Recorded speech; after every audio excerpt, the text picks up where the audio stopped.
जय श्री कृष्णा। आज मैं आपको ऑटिज्म और हाइपर एक्टिव के बारे में कुछ और जानकारी बताऊंगी।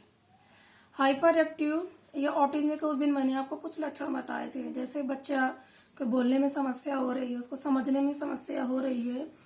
तो इसको ऑटिज्म कहते हैं। और जैसे हाइपर एक्टिव में क्या होता है कि बच्चा बहुत हाइपर होता है, उसको हर काम को करने की बहुत जल्दी होती है, बहुत स्पीड से हर काम को करता है और एक जगह बैठता नहीं है, इधर उधर करता रहता है। आप जो उसको कोई भी चीज बोलोगी तो वो उसको सुनता नहीं है और अपनी ही करता रहता है, या किसी एक काम में प्रॉपर उसी काम को करते रहना, बार बार उसी काम को रिपीट करते रहना, ये सब ऑटिज्म और हाइपर एक्टिव दोनों के लक्षण हैं। इसमें नॉर्मली तौर पर इसमें पेरेंट्स को पता नहीं चल पाता है कि ये ऑटिज्म है या नॉर्मल बच्चा है। अगर आपके बच्चे में नॉर्मल बच्चे की अपेक्षा 2 साल के बाद या 1.5 साल के बाद आपको कुछ अलग सिम्टम्स लग रहे हो, जैसे वो बोल नहीं रहा है, बातचीत नहीं करता है, किसी से मिलता जुलता नहीं है, आप किसी के पास उसको ले जाते हो तो वो अनकंफर्टेबल महसूस करता है या चिड़चिड़ापन करता है, घर में आकर के आपको हार्म करता है या अपने आप को हार्म करता है, तो ये सब हाइपर एक्टिव और ऑटिज्म के ही लक्षण हैं। ऑटिज्म कई प्रकार का होता है और ये ज्यादातर हम लोगों को पता नहीं चल पाता है, क्योंकि हम लोगों को इसके कुछ ऐसे सिम्टम्स हैं जो आपको ज्यादातर अपने बच्चे में लगेंगे कि ये ठीक है ठीक है। हम लोग उसका वेट करते हैं कि साल भर 2 साल बाद बोलेगा, 3 साल में बोलेगा, कोई कोई कहेगा मेरा बच्चा 5 साल में बोलता है। मगर आप इसको आप मतलब डिले मत करें, मेरी सलाह अच्छे डॉक्टर को दिखाएं। आप अगर आपके बच्चे में ऐसे सिम्टम्स दिखाई दें तो कृपया करके आप अपने बच्चे को डॉक्टर के पास ले जाएं और डॉक्टर से अपनी प्रॉब्लम्स को शेयर करें और आप बताएं कि आपका बच्चा अदर बच्चे की अपेक्षा नॉर्मल नहीं है। ये सारे इसको आप 1 बार या 2 बार जज करने पर इसका आप नहीं पता कर पाएंगे, क्योंकि ये मोस्टली बहुत रेयर केस, इसके भी बहुत सारे लक्षण होते हैं, अलग अलग प्रकार का होता है। किसी को कोई बच्चा बोल लेता है मगर फिर भी वो ऑटिज्म या हाइपर एक्टिव डिसऑर्डर से मतलब रिफ्लेक्टेड होता है, वो किसी न किसी प्रकार से इसके रिफ्लेक्टेड होगा, वो रिफ्लेक्टेड होगा किसी न किसी तरह से। अगर कुछ भी आपको लगे, जैसे बहुत सी चीजें होती है कि क्या है, बच्चे को फोनिक्स वर्ड नहीं समझ में आते, आप बोलेंगी टू, वो लिखिएगा कुछ और,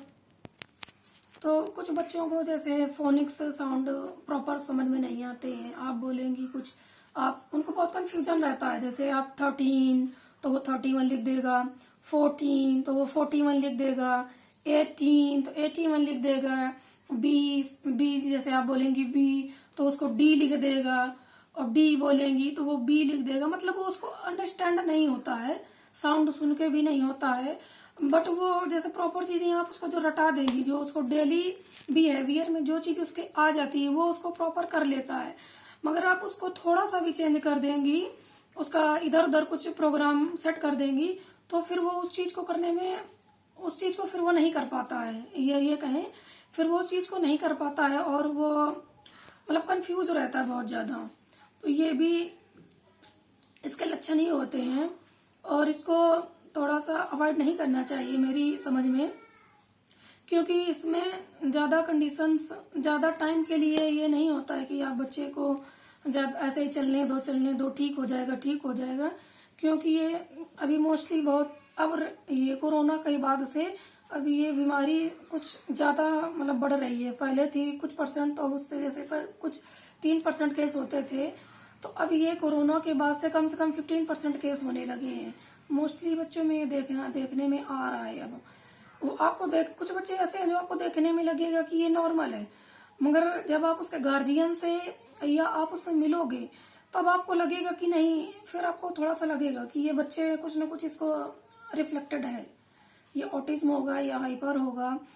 क्योंकि जैसे वो बोल लेता होगा तो वो किसी और चीज को नहीं कर पाता होगा, जैसे बोल लेगा तो राइटिंग में नहीं होगा, या किसी के आसपास जाता है या बच्चों के साथ खेलता नहीं होगा। और ऐसे बच्चों को पता है बहुत डर भी लगता है, जैसे किसी को हाइट से डर लगता है, और हाइट से भी डरते हैं, और कुछ से जो 4 बच्चों के बीच में कम्युनिकेशन होता है, वो कम्युनिकेशन करने में भी उसको बहुत प्रॉब्लम होती है, वो उसको आसानी से नहीं कर पाता है। आप उसको अगर इस तरह से कुछ भी आपको दिखे तो आप बच्चे के साथ ज़्यादा से ज़्यादा वक्त गुजारें और उसको प्रॉपरली बहुत अच्छे से केयर करें। खास करके उसको डांटें या मारें बिल्कुल भी नहीं। अगर वो किसी चीज को नहीं कर रहा है तो आप कुछ टाइम के लिए उसको उसके सिचुएशन पे छोड़ दीजिए। जब वो नॉर्मल होगा तो वो उस चीज को फिर अपने आप से करने की कोशिश करेगा। अगर वो आप बार बार उसको प्रेशराइज करेंगी तो वो क्या होगा कि वो नहीं कर पाएगा और उससे वो या तो आपको हार्मफुल करेगा या फिर वो अपने आप को खुद हार्मफुल करेगा। आज के आज इतना ही ऑटिज्म के बारे में, और अधिक जानकारी के लिए फिर मैं आपको नेक्स्ट वीडियो में बताऊंगी। तब तक के लिए सभी को जय श्री कृष्ण।